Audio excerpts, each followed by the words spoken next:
अरिहन्ताणं नमो सिद्धाणं नमो आयरीयाणं नमो उवज्झायाणं नमो लोये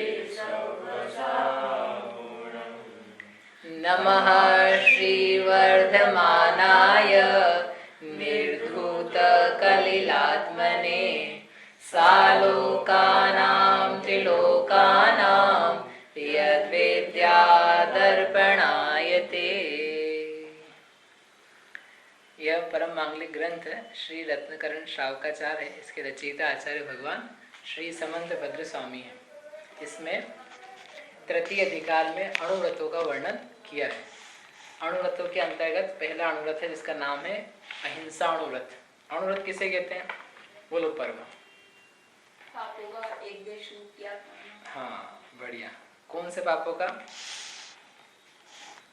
हिंसादी रूप, चोरी, खुशी। हाँ, 5 पापों का जो हिंसादी रूप है उनका एक देश त्याग करना, अथवा यहाँ पर दिया आचार्य ने स्थूल रूप से स्थूलेभ्यो पापेभ्यो विप्रमणम, उससे निवृत्ति होना, उसका नाम है अणुव्रत। उसमें पहला है हिंसा नाम का पाप, तो उसका त्याग किया तो अहिंसा अणुव्रत बना। उसका स्वरूप देखा था कल अपन ने। विशेष बात क्या समझी थी अहिंसा अणुव्रत के बारे में? अत्याचार तभी करने वाले 2 प्रकार के अहिंसा अणुव्रत के धारी हैं, गृह त्यागी और गृह निवासी। और उनके त्याग में क्या अंतर है? एक व्यक्ति अनुमोदना वाला त्याग नहीं कर पाता है, और दूसरा 6 प्रकार से शेष बचे हुए त्याग, 6 एक तो करने ना 9 से, दूसरा 9 प्रकार से कर लेता है। इससे एक बात और ये सिद्ध हो जाती है, जो अपन ने क्रम ऑर्डर लिखने के लिए कहा था ना, कि कृत और कारित इसमें दोष ज्यादा है और अनुमोदना वाला दोष अल्प है। क्योंकि यदि ज्यादा दोष होता अनुमोदना में भी, तो गृहस्थ व्यक्ति को भी उसका त्याग करना अनिवार्य हो जाता। ये रीति है कि पहले बड़ा पाप छुड़ाया जाता है और फिर छोटे पाप छुड़ाए जाते हैं। पंचेंद्रिय का वध करना ज्यादा पाप है, 4 इंद्रिय का वध करना उससे कम पाप है। यदि ऐसे कम पाप के रूप में अपन कहेंगे तो बराबर नहीं बनेगा। 1 इंद्रिय का हिंसा करना पाप है, 2 इंद्रिय की हिंसा में ज्यादा पाप है, 3 इंद्रिय की हिंसा में उससे और अधिक पाप है। परिणाम ऐसे पाप वाले बढ़ते जाएंगे। तो त्रस जीव में जिसमें हिंसा अधिक होती है तो उसका त्याग इसलिए पहले करवाए। ठीक है। और ये सब जीव क्या है? इन सब जीवों में मांसलता पाई जाती है, मांस रूप शरीर है इनके। 2 इंद्रिय से लेकर के पंचेंद्रिय जीव है ना, इनके शरीर में हड्डी, मांस, खून, रक्त, नसाएं ये सब पाई जाती है। एकेंद्रीय जो जीव है उनमें इस प्रकार की संरचना नहीं है। तो जिसके शरीर के आश्रय से हड्डियां, मांस वगैरह आ जाता है ना, तो उसमें निगोदिया जीव भी रहते हैं साथ में, यानी एक शरीर के आश्रय से अनंत जीव। हमारा आपका शरीर है जैसे, तो इसमें बादल निगोदिया जीव भी पाए जाते हैं, जो अपन ने पहले छडाला में देखे थे ना शुरू में, एक शरीर के आश्रय से रहने वाले अनंत जीव।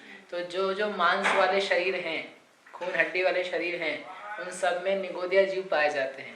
तो उस जीव का घात तो हो गई, साथ में वो जो साथ में रहने वाले जीव हैं उनका भी घात होता है। तो इसलिए दोष अधिक बन जाता है और क्रूरता रूप परिणाम ज्यादा बन जाता है। एक इंद्रिय के साथ में ऐसा नहीं है, तो उसमें क्रूर परिणाम तो है, हिंसा रूप भाव भी है, पाप भी है, लेकिन उस जाति का संक्लेश तीव्र नहीं है ऐसा। इसलिए पहले आचार्य देव ने क्या त्याग करवाया?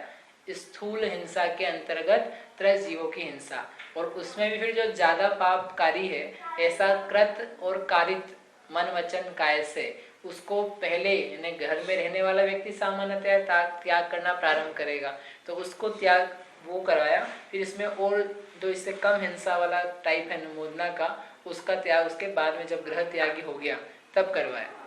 और फिर आगे बढ़ करके जब ये दीक्षा धारण करेगा तो फिर जो स्थावर जीवों की हिंसा बच गई थी त्याग करने से, उनकी भी हिंसा का त्याग हो जाएगा।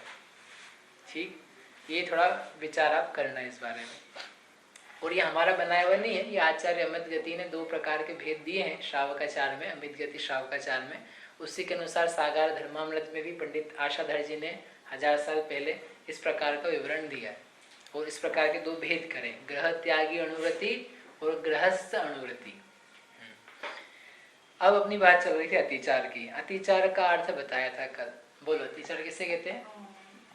व्रतों का एक देश कायम होना और एक देश का भंग होना। हाँ, जिसमें व्रतों का एक देश कायम रहे और एक देश भंग हो जाए, उसके लिए अर्थ समझा था कि जैसे किसी को छेदा भेदा पीड़ा करी तो मैंने वध का त्याग किया था, प्राणियों के मारने का त्याग किया था, इसलिए मेरा व्रत सुरक्षित है। परंतु बाह्य में जो निर्दयपने का परिणाम आ गया है उसके कारण से व्रत सुरक्षित नहीं रहा, तो थोड़ा सुरक्षित रहा और थोड़ा उसमें दोष लग गया, घात हुआ उसका, इसलिए क्या बन गया, वह अतिचार बन गया। तो अतिचार अच्छे हैं कि बुरे हैं? अतिचार तो ठीक है ना, अपना व्रत तो बना हुआ है। अतिचार बुरे हैं, निर्दोष व्रत ही मोक्ष के कारण बनते हैं। अतिचार सहित व्रत जो है वह दोष के पाप के कारण बनते हैं, क्योंकि अतिचार बढ़ता जाएगा तो आगे जाकर के वो व्रत भंग वाला परिणाम पैदा करा देगा। निर्दयता बढ़ती जाएगी, तृष्णा बढ़ती जाएगी धनादि के प्रति, जिसके कारण से ऐसे क्रूर परिणाम कर रहा है तरह जीवों की छेदन वेदन आदि में दुर्भाव से करने के, तो वह उसके लिए क्या बन जाएगी, व्रत भंग में कारण बन जाएगी। इसलिए इन अतिचारों को आचार्य बता रहे हैं ताकि अपने परिणाम और अतिशय रूप से निर्मल बन सकें, इनमें भी दुर्भाव आदि के कार्य ना होवे, ऐसा ठीक है। जैसे कुछ परिणाम बाह्य में आया, इसका क्या मतलब लिया? बाह्य में आया, आप बोले ना जैसे कुछ बाह्य में परिणाम, उसको व्रत लिया, अहिंसा का व्रत लिया, हाँ, तो बाह्य में कुछ परिणाम आया? परिणाम नहीं है, बाह्य में छेदन बंधन पीड़न का कार्य किया, वो भी दुर्भावना पूर्वक, मतलब बताते हैं, करते हैं इसको। 54 नंबर का इसमें श्लोक है, वो पढ़ते हैं। छेदन बंधन पीड़न मति भारारोपणं व्यतिचारः आहार वारणापि च स्थूलवधात् व्युपरतेः पंच।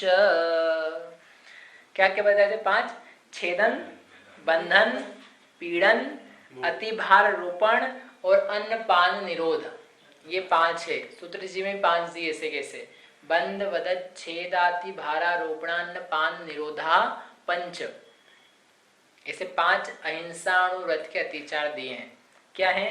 पहला दिया छेदन, छेदने का अर्थ क्या है, छेदन कहिए अन्य मनुष्य तिर्यंच के कर्ण नासिका ओठ आदिक अंग का छेदना, सो छेदन नामक अतिचार है।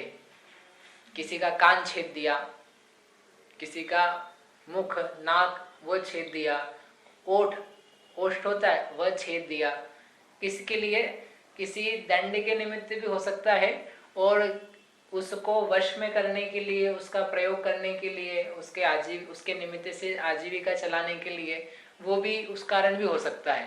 तो कल अपन ने देखा था छेदन मात्र करने से अतिचार नहीं बनता है, क्योंकि अभी इसने वैसा त्याग नहीं किया है, लेकिन छेदन करते समय भी इस प्रकार से छेदा कि उस जीव का घात हो जाए प्रमाद पूर्वक आलसी में, जिसके कारण से उसमें और रोग आदि फैल जाए, वह अतिशय दुखी हो जाए, और अपने दुर्भावना से खेल खेल के लिए, मजे के लिए इस प्रकार से करे, तो वह कहलाता है कि इसका निर्दयता रूप परिणाम सामने आया। इस परिणाम की कह रहे हैं कि कर तो रहा है छेदने का कार्य मनुष्य तिर्यंच के नासिका ओठ हाथ पैर इत्यादि, परंतु उसके करते समय इसके चित्त में क्या है, दुर्भाव रूप परिणाम है, इसको कष्ट पहुंचे, इसको मुझे कष्ट पहुंचाना है। इससे इसको सब समझ में आ जाएगा कि मैं क्या चीज हूँ और ये क्या कर रहा है, ठीक से काम नहीं कर रहा है, ऐसा दुर्भाव रूप परिणाम है। अपने काम निकालने का, अपना जो व्यापार वगैरह है वो मात्र हो जाए, इस प्रकार का भाव नहीं है, परंतु दुष्ट परिणाम है, तो वहां पर क्या बन जाता है, वह अतिचार। समझ में आई बात? तो अतिचार क्यों कह रहे हैं इसको, क्योंकि ये सोच रहा है व्यक्ति कि मैंने घात नहीं किया है, किसका, पशु के घात का या प्राणियों के घात का मैंने नियम लिया था, लेकिन घात तो भी हुआ नहीं है, ये जीवित ही है, मैं इसको मार भी नहीं रहा हूँ, मैं उसकी हत्या नहीं कर रहा हूँ, लेकिन क्या हो रहा है, बस पीड़ा पहुंचा रहा हूँ, और वो भी अपने काम से पहुंचा रहा हूँ। अब काम से पहुंचा रहा है, फिर उसमें क्या आ रही है, निर्दयता आ रही है, कठोर परिणाम आ रहा है, प्रमाद का परिणाम आ रहा है, क्रोध आदि तीव्रता से पाए जा रहे हैं, तो ये उसकी क्या है, निर्दयता। तो ये बाह्य जो वृत्ति है उसमें इसका व्रत भंग हुआ, और अंतरंग परिणाम में इसका व्रत भंग नहीं हुआ, ऐसा देखकर के उसका नाम क्या दिया? अतिचार। ठीक है, ये कल किया था। अब इसके आगे दूसरा क्या है? छेदन के बाद में बंधन। बंधन में क्या है?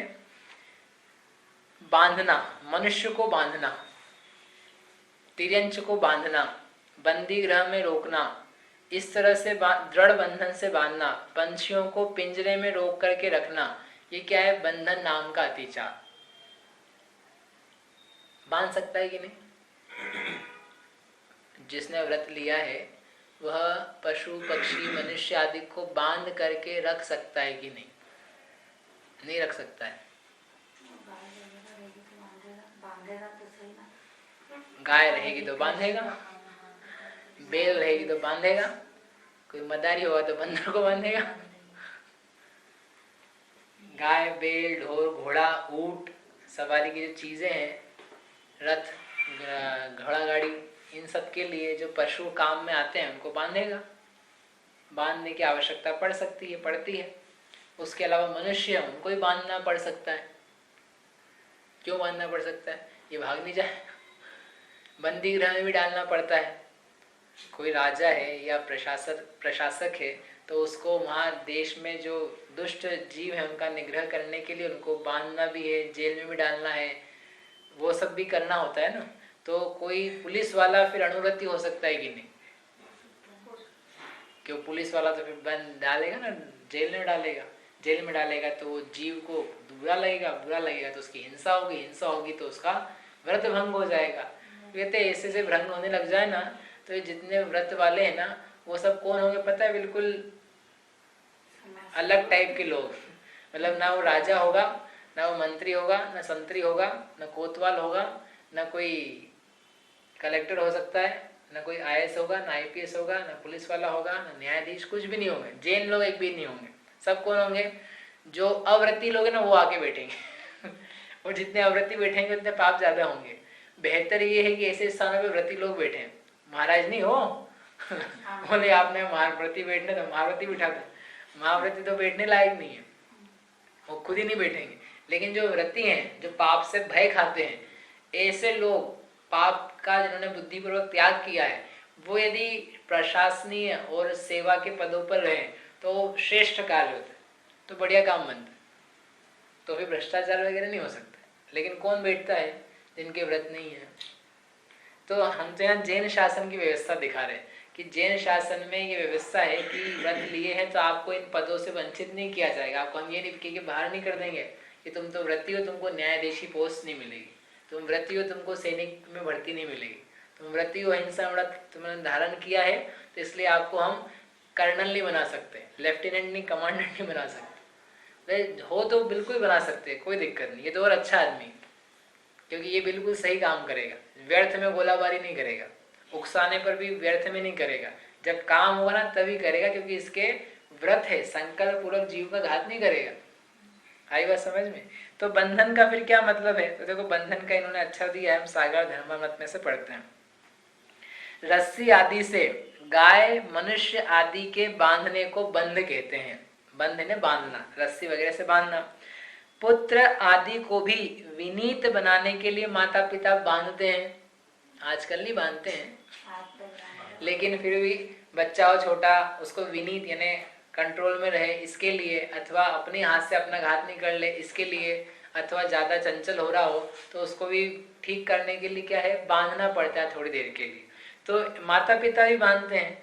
तो इसलिए वो कह रहे हैं कि इसलिए दुर्भाव या खोटे परिणाम से कहा है कि दुर्भाव से या खोटे परिणामों से जो बांधे उसको कहते हैं बंधन नाम के अंतर्गत अतिचार। दुर्भाव से या खोटे परिणाम से नहीं बांधे तो अतिचार नहीं है। इसी को समझाते हैं। अतः प्रबल कषाय के उदय रूप दुर्भाव या दुष्परिणाम से जो बंध किया जाता है उसे छोड़ना चाहिए।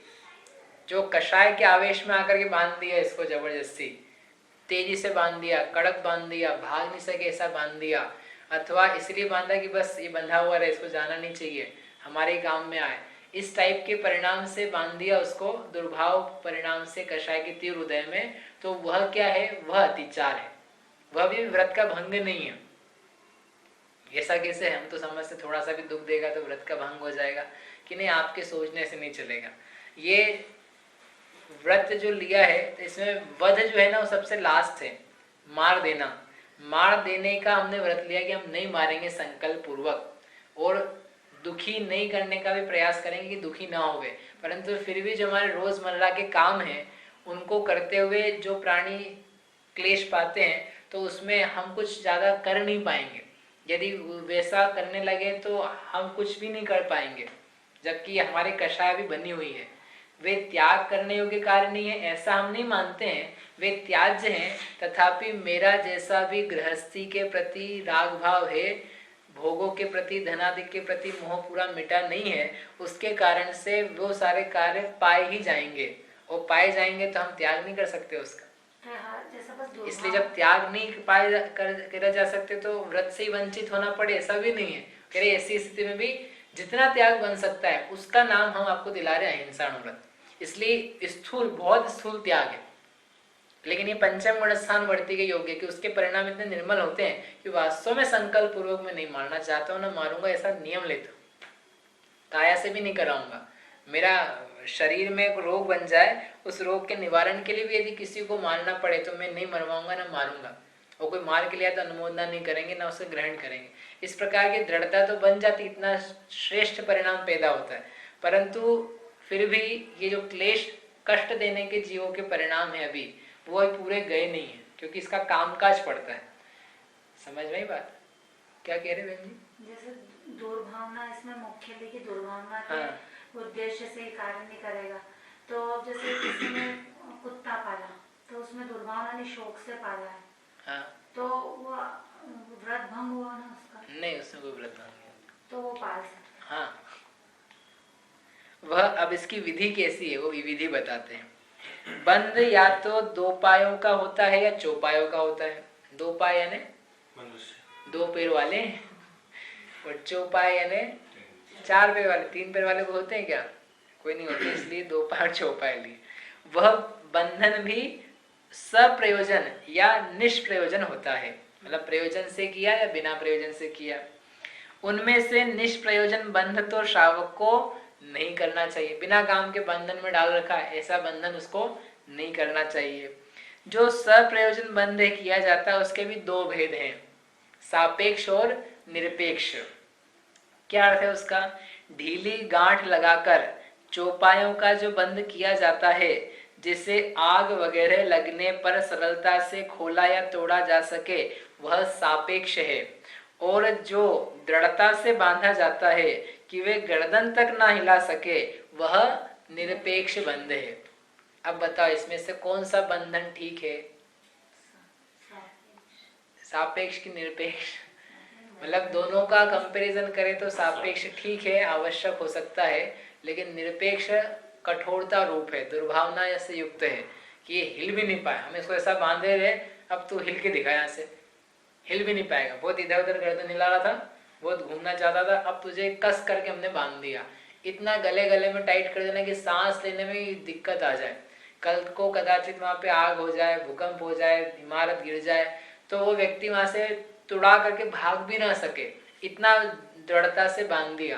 तो कहते ये निरपेक्ष बंधन है, इसमें भागने की सापेक्षता नहीं है, इसलिए ये जो बात है ये योग्य नहीं है।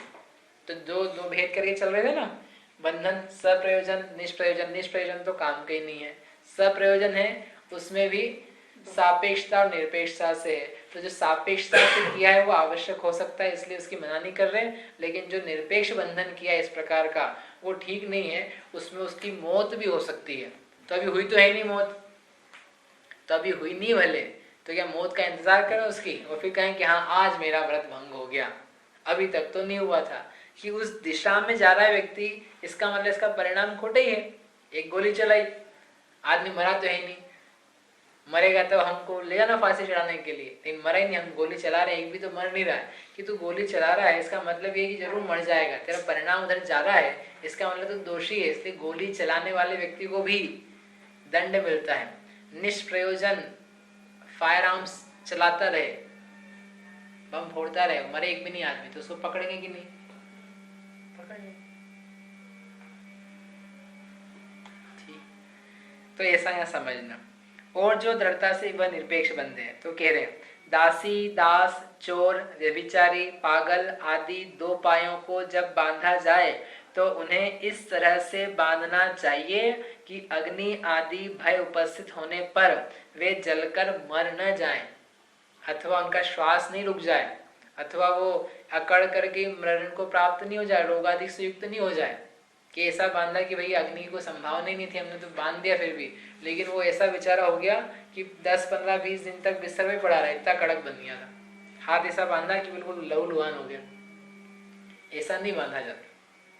इसलिए राजा भी अपने नगर में दंड देता है, और दंड दे करके समझो अपराधियों को अंदर डाला, कैदियों को अंदर किया, तो ऐसा कैद नहीं करता कि जिससे वो हिलडुल ही ना सके, वो मुंह कर सके, नहीं तो मरण को प्राप्त हो जाएंगे, रोगादि से ग्रस्त होकर के मृत्यु को प्राप्त हो जाएंगे। इसलिए ऐसा नहीं बांधना चाहिए, और ऐसा बांधा भी नहीं जाता है।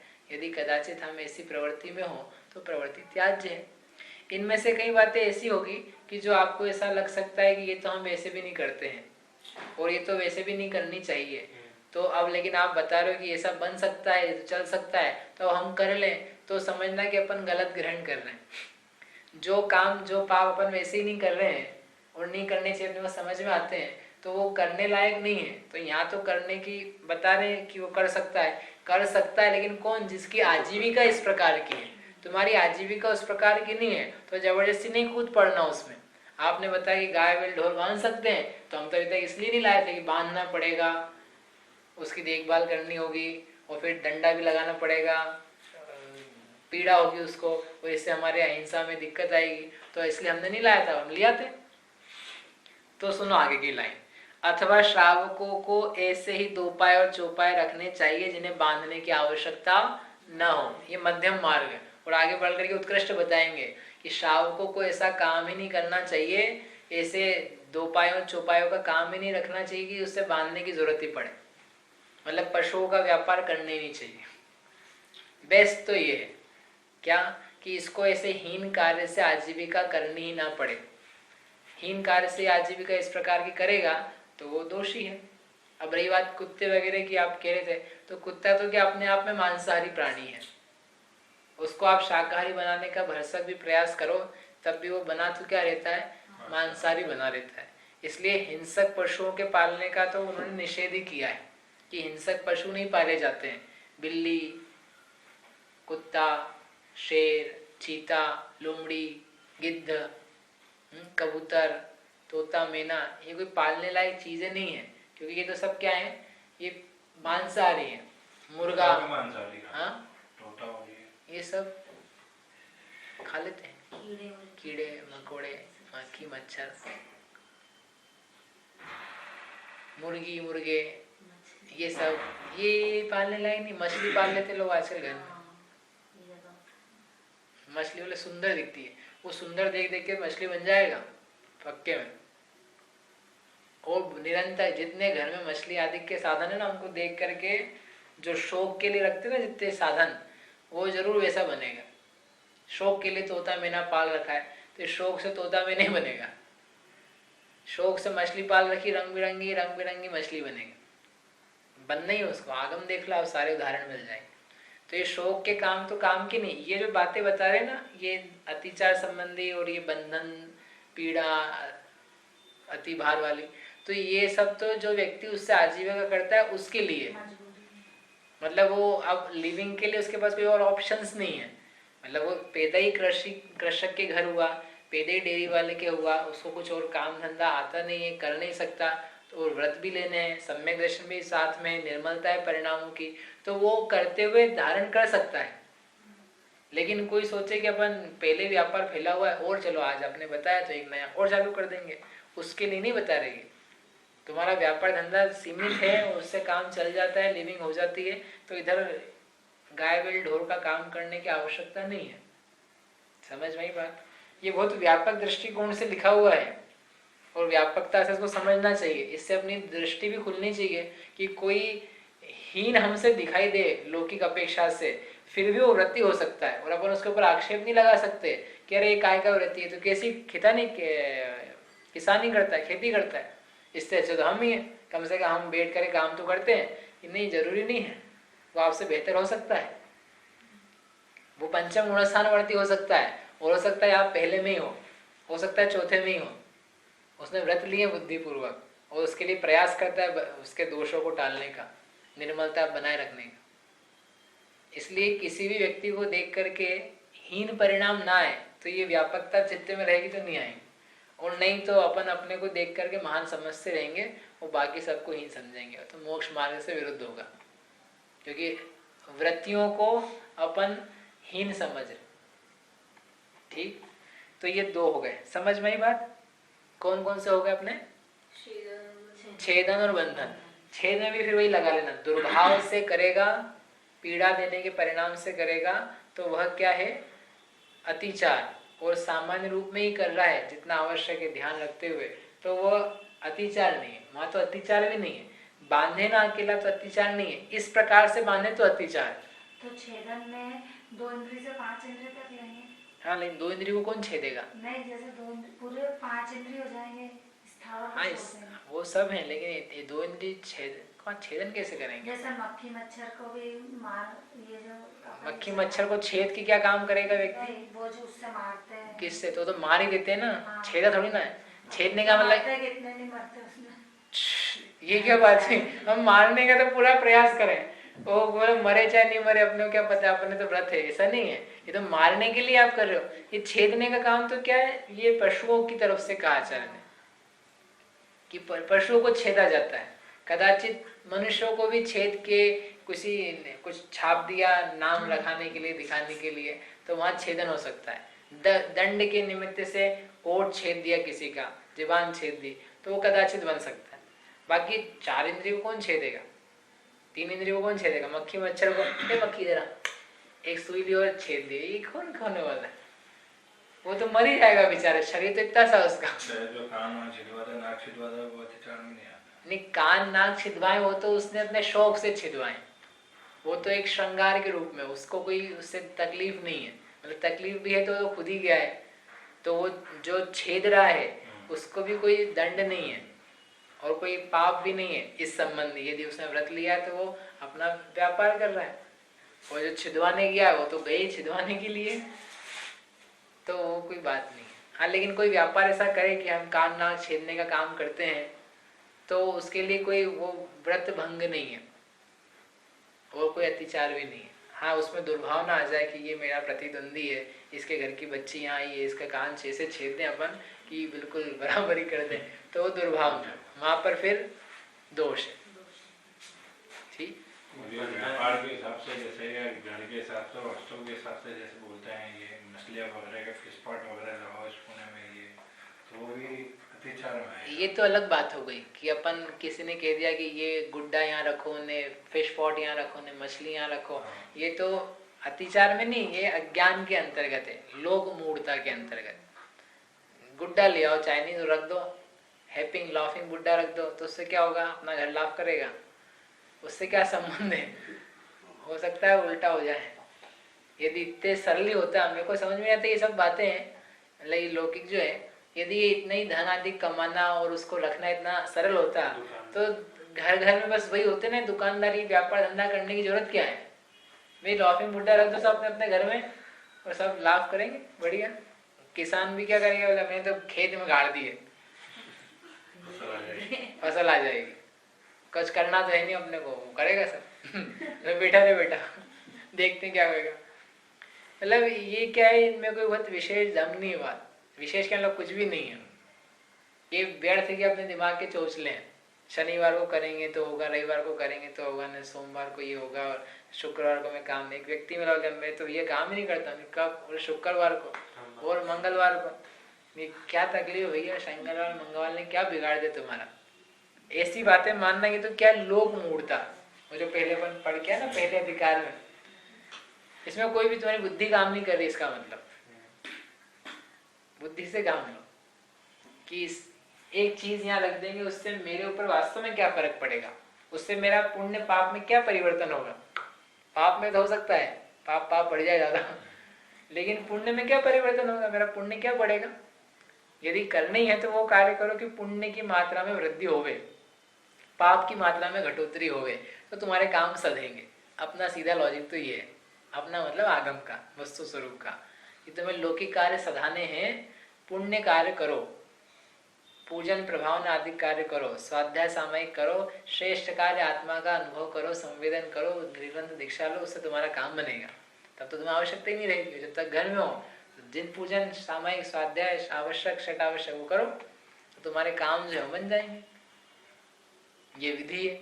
अब तुम फालतू में घर तोड़ते रहो, दरवाजा इधर का उधर करते रहो, पूरब का पश्चिम में, पश्चिम का उत्तर में, इस दिशा में सोऊं ने उस दिशा में सोऊं, इस दिशा में नहाऊं, इस दिशा में कपड़े, तेरा गया।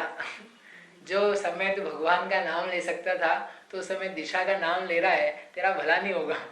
वो दिशा की जगह तू ये सोचता कि जो 10 अतिशय से युक्त हैं केवल ज्ञान के, उन अनंत भगवान को नमस्कार हो, तेरा लाभ होता।